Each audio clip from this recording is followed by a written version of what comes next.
What's up guys, welcome to Fight Officer. सबसे पहले बात करते हैं हमजद चिमाएव के बारे में। कुछ दिनों पहले बिलाल मोहम्मद ने हमजद के बारे में एक स्टेटमेंट दी थी, जहां पर उन्होंने कहा था कि वो अपनी वेल्टरवेट बेल्ट को डिफेंड करने के बाद मिडिलवेट डिवीजन में मूव अप करने वाले हैं और वो वहां पर हमजद चिमाएव को बीट करके एक 2 डिवीजन चैंपियन बनने वाले हैं। बिलाल की ये बात हमजद को बिल्कुल भी पसंद नहीं आई, जिसके बाद उन्होंने बिलाल को मॉक करते हुए काफी सारी स्टोरीज पोस्ट करी, जिसके रिप्लाई में बिलाल ने भी उनके अगेंस्ट कई सारे ट्वीट्स किए थे और दोनों फाइटर्स के बीच में बैक एंड फोर्थ स्टार्ट हो गया था। अब UFC 315 में बिलाल की अपनी बेल्ट को लूज करने के बाद हमजद फिर से उन्हें मॉक करते हुए एक इमेज शेयर करते हैं, जहां पर बिलाल काफी ज्यादा सैड लग रहे होते हैं और इस इमेज के कैप्शन में हमजद लिखते हैं ही इज क्राइंग अगेन, यानी बिलाल अपनी फाइट को हारने के बाद फिर से रो रहे हैं। इस पोस्ट को शेयर करने के बाद हमजद एक ट्वीट भी करते हैं, जहां पर वो बताते हैं कि एक तरफ बिलाल उन्हें मुस्लिम ब्रदर कहते थे और वो सबको शो करते थे कि उन दोनों के बीच में एक स्ट्रॉन्ग रिलेशनशिप है, वहीं दूसरी ओर बिलाल इसी बात को भूलकर उनके अगेंस्ट फाइट करके उन्हें बीट करना चाहते थे। हमजद कहते हैं कि उन्हें अपनी लाइफ में सिर्फ रियल लोग पसंद हैं और बिलाल जैसे फेक लोग तो बिल्कुल भी नहीं, इसलिए अगर बिलाल उन्हें रियल में अपना ब्रदर मानते थे तो उन्हें उनके साथ उसी तरह से बिहेव करना चाहिए था। सो हमजद बिलाल से अभी तक काफी ज्यादा नाराज हैं और बिलाल के अपनी फाइट को हारने के बाद से वो उन्हें ब्रूटली ट्रोल कर रहे हैं एंड अब दोनों फाइटर्स का फ्यूचर में फाइट करना बहुत डिफिकल्ट हो चुका है, क्योंकि बिलाल ने अपनी बेल्ट को लूज कर दिया है। इसलिए बिलाल के रिप्लाई पर ये डिपेंड करेगा कि फ्यूचर में हमजद और उनके बीच ये सारी चीजें सॉर्ट आउट होने भी वाली हैं या नहीं। सो क्या आपको लगता है हमजद का बिलाल को एक फेक पर्सन बताना सही है? कमेंट्स में जरूर बताना।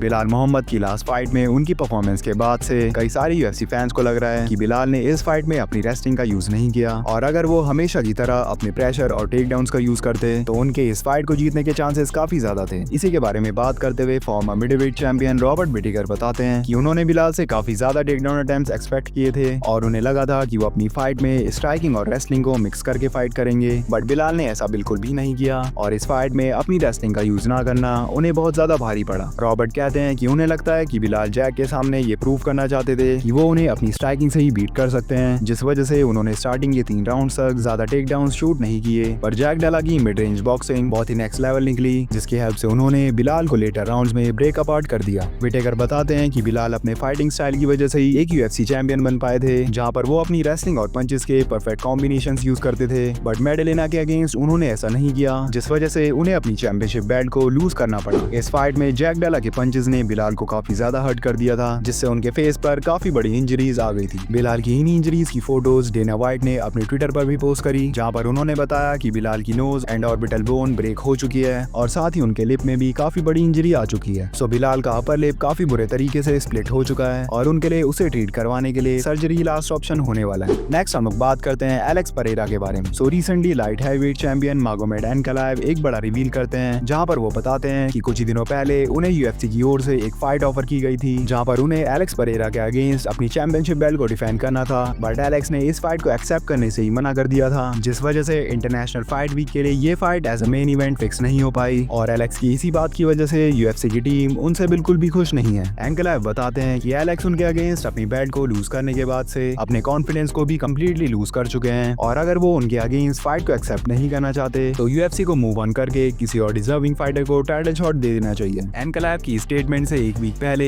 एलेक्स परेरा ने अपनी रिटायरमेंट से रिलेटेड एक ट्वीट किया था, जहां पर उनका कहना था कि उन्होंने UFC से कभी बुरे तरीके से बात नहीं करी और जब भी उन्हें फाइट करने को कहा गया उन्होंने हमेशा बिना किसी कंडीशन के उसे एक्सेप्ट भी किया, बट अब इस सब के रिटर्न में उन्हें UFC की ओर से सिर्फ डिसरिस्पेक्ट मिल रही है, जो बात उन्हें काफी ज्यादा हर्ट कर रही है और अब उन्होंने डिसाइड किया है कि वो फाइनली UFC से रिटायर होना चाहते हैं। इस ट्वीट के पोस्ट होने के कुछ ही देर बाद एलेक्स एक वीडियो शेयर करते हैं, जहां पर वो बताते हैं कि उनके अकाउंट को हैक करके किसी ने वो ट्वीट कर दिया था और UFC के साथ उनके रिलेशंस अभी भी काफी अच्छे हैं। एलेक्स ने अपनी ओर से क्लैरिफिकेशन तो दे दिया था कि वो ट्वीट उन्होंने खुद नहीं किया, बट अभी भी कई लोगों का मानना है कि वो ट्वीट एलेक्स ने ही किया था। इसी के बारे में farmer UFC champion Daniel Cormier भी कहते हैं कि उन्हें लगता है UFC की ओर से एलेक्स को इंटरनेशनल फाइट वीक में फाइट करने के लिए ऑफर किया गया, जिसे एक्सेप्ट करने से उन्होंने मना कर दिया और जब उनके और UFC के बीच में आर्ग्यूमेंट्स होने लगे तो एलेक्स ने फ्रस्ट्रेट होकर अपने ट्विटर अकाउंट से वो ट्वीट खुद ही पोस्ट कर दिया। एलेक्स परेरा किसी भी फाइटर से फाइट करने के लिए हमेशा रेडी रहते थे, जिस वजह से उन्हें काफी ज्यादा पसंद भी किया जाता था, बट इस फाइट को रिजेक्ट करने के बाद से उन पर मागोमेड एनकलाएव को डक करने के एलिगेशंस लगाए जा रहे हैं और कई लोगों का मानना है कि एलेक्स का UFC से रिटायरमेंट का टाइम काफी ज्यादा क्लोज आ चुका है। वहीं दूसरी ओर एलेक्स के फैंस का कहना है कि एलेक्स ने पास में कई सारे UFC इवेंट सेव किए हैं और उन्हें UFC की ओर से जब भी फाइट करने के लिए कहा गया उन्होंने कभी मना नहीं किया,